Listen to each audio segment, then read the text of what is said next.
చూడండి అడవి ప్రాంతం రోడ్డు ఘాట్ రోడ్డు కన్నా దారుణంగా ఉంది. ఇలాంటి రోడ్లో మీకు వీడియో తీసి చూపిద్దామని ఎంత రిస్క్. కాకపోతే రిస్క్ అడవిలో ఉంది కానీ రావచ్చు.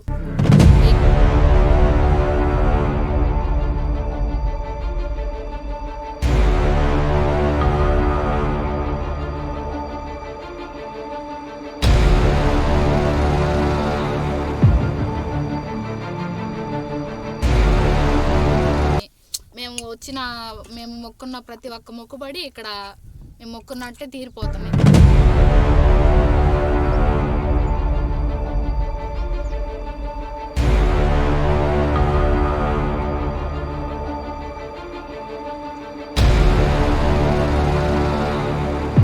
వెహికల్స్ వేసుకొని ఇద్దరైతే సింపుల్గా రావచ్చు.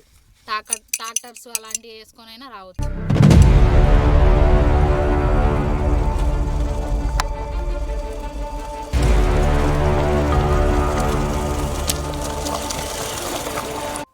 హాయ్ అండి, నేను మీ హేగురుని. నేను ఒక మైసమ్మ అమ్మవారి టెంపుల్ చూద్దామని వచ్చా. ఈ టెంపుల్ వచ్చేసి పల్నాడు జిల్లా రొంటచింతల మండలం తుమ్మరగూడు గ్రామం పక్కన కొత్తూరు నుంచి 4 కిలోమీటర్ల అడవి ప్రాంతంలో జర్నీ చేస్తే ఈ మైసమ్మ అమ్మవారి టెంపుల్ ఉంటుంది. ఈ టెంపుల్ చాలా మహిమగలదంట. ఈ అడవి ప్రాంతంలో జర్నీ చేసి మీకు చూపిద్దామని చాలా రిస్క్ చేసి వచ్చా. అయితే పూర్తిగా మీకు చూపిస్తాం ముందు వీడియోలో. ఇంతవరకు మన ఛానల్ని సబ్స్క్రైబ్ చేయండి, లైక్ చేయండి, షేర్ చేయండి, పక్కనే ఉన్న బెల్ నొక్కండి. ఇలాంటి మంచి వీడియోలు చేయాలంటే మాకు కొద్దిగా సపోర్టివ్గా ఉంటే ఇంకా చాలా మంచి వీడియోలు తీసి పెట్టగలుగుతాం. Please subscribe. ఇంతటి అడవిని సైతం లెక్క చేయకుండా చిన్న పిల్లల్ని తీసుకొచ్చి ఈ మైసమ్మ తల్లి దర్శనానికి వచ్చి వాళ్ళు కోరుకున్న కోరికలు అన్నీ నెరవేరాక వాళ్ళు మొక్కులు నెరవేర్చుకుంటున్నారు.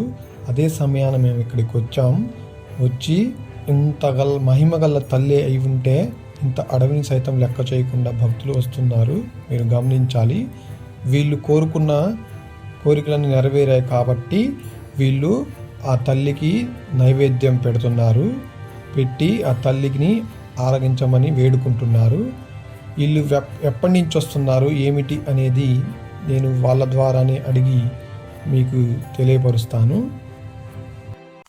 అన్నా, నువ్వు ఇక్కడ ఇంత అడవి ప్రాంతంలో ఇక్కడ దేవాలయం ఉందని ఎలా కనుక్కున్నా? చేపలకు వచ్చి కనుక్కున్నాం ఇక్కడ ఉండడని మైసమ్మ తల్లి ఉందని. నువ్వు ఎన్నిసార్లు వచ్చావు? రెండోసారి రావటం. రెండోసారి. ఏ ఊరు అన్న మీది? మాది పట్టిడి ఎర్రబాలెం. ఎర్రబాలెం నుంచి వచ్చావా? భార్య పిల్లలతో అందరం వచ్చినాడు. అబ్బాయి అనుకున్న పనులు మొత్తం నెరవేరుతున్నాయి అమ్మవారి మొత్తం అయితేనే వచ్చింది. నువ్వే స్వయంగా తెలుసుకున్నావా చేపలకు వచ్చి, లేకపోతే వేరే వాళ్ళు ఎవరైనా చెప్తే వచ్చిన వాళ్ళు బోట్ నుంచి పడి వచ్చి కనుక్కొని వచ్చి. ఎంత దూరం ఉంటుంది ఈ నుంచి? అటు వచ్చావు నువ్వు? బండి మీద వచ్చావా లేదా నడిచి వచ్చావా? బండి మీద. ఇక్కడికి వస్తుంది ట్రాక్టర్ వస్తాయి అడికి. ట్రాక్టర్ వస్తుంది, బండ్లు వస్తాయి. మీరమ్మా? మేము కూడా అంతేనండి. మాకు చుట్టుపక్కల జనం అందరూ పలానా దగ్గర ఇట్లా దేవుడు మైసమ్మ తల్లి ఉంది అని మేము మొక్కున్న ప్రతి ఒక్క మొక్కుబడి ఇక్కడ మేము మొక్కున్నట్టే తీరిపోతున్నాయి. కాకపోతే రిస్క్ అడవిలో ఉంది కానీ రావచ్చు. వెహికల్స్ వేసుకొని ఇద్దరైతే సింపుల్గా రావచ్చు. ట్రాక్టర్స్ అలాంటివి వేసుకొని అయినా రావచ్చు. మాకు అనుకున్న మొక్కుబడి తీరింది కాబట్టి తీర్చుకుందామనే వచ్చాము మేము ఇక్కడికి. అంతకుముందు అక్కడ ఏట్లో ఉందని చెప్పారు, తర్వాత ఏరు వచ్చిన తర్వాత ఇక్కడ పెట్టారని చెప్పారు, అందుకని వచ్చాము. అది సాగర్ ఏరు. సాగర్ వాటర్ అక్కడ వాటర్లో ఉందంట. వాటర్లో ఉంటే అక్కడ అంతా వాటర్ నిండిందని చెప్పేసి మళ్ళీ ఆమెను తీసుకొచ్చి ఇక్కడ పెట్టి పూజలు చేశారు. ఇక్కడ ఊరోళ్ళు కొత్తూరు వాళ్ళు ఇక్కడ మొత్తం కార్యక్రమం నడిపేది. దీనికి ఎవరైనా ధర్మకర్త ఎవరైనా ఉన్నారా? అది మాకు తెలియదండి. ఇంకా తెలియదు ప్రస్తుతానికైతే. ఇంకా మామూలుగా ఇక్కడ మేము వచ్చినప్పుడు ఇట్లా పూజలు జరుగుతున్నాయి, మేము ఇట్లా చేపలు పట్టడానికి వచ్చినప్పుడు చూసాము. మేము కూడా ఒక మొక్కుబడి అనుకున్నాము, తీరింది కాబట్టి మళ్ళీ వచ్చాము రెండోసారి రావడం అడవిలో. విన్నారు కదా ఫ్రెండ్స్, ఇది వచ్చేసి చాలా అడవి ప్రాంతం.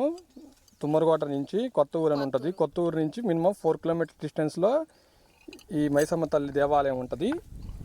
ఇదే మీరు చూసేది చాలా మహిమగల మైసమ్మ తల్లి. మీరు అనుకున్న కోరికలు ఏమైనా తక్షణమే నెరవేరుతాయట. అందుకోసం భక్తులు ఇక్కడికి ఇంత అడవి ప్రాంతమైన రావడం కష్టమైన ఆమెని దర్శించుకోవడం కోసం వస్తున్నారు భక్తులు చాలామంది. నువ్వు చెప్పు అటు చూడు, అటు అంటే చూడు, ఫోన్ కెమెరాకి వెళ్ళండి చూడు,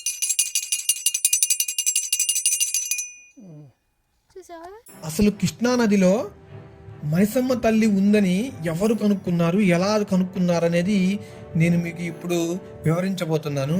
అయితే మొట్టమొదటిసారిగా మనం చెప్పుకోవాల్సింది, కొత్తూరు గ్రామం నుంచి కొంతమంది గొర్రెలు కాచుకునే వాళ్ళు తరచుగా ఈ అడవికి వస్తూ ఉంటారు.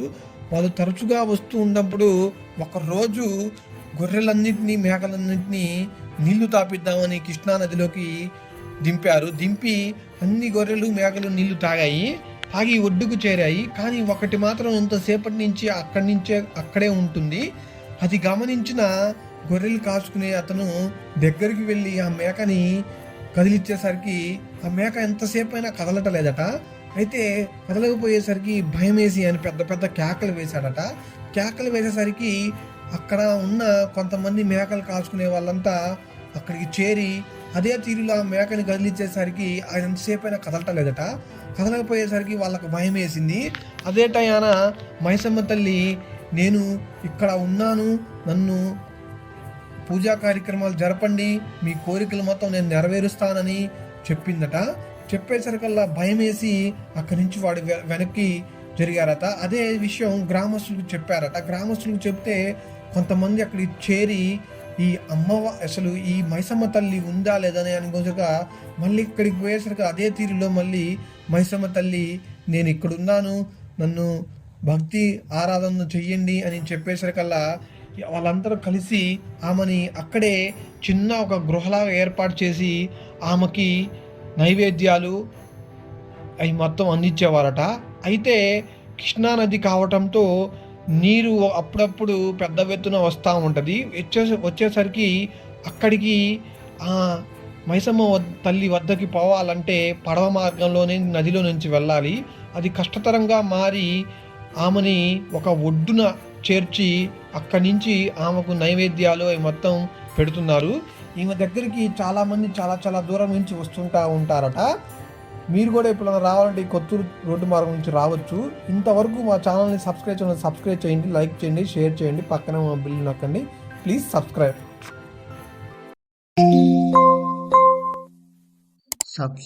చెయ్యొచ్చు కదా.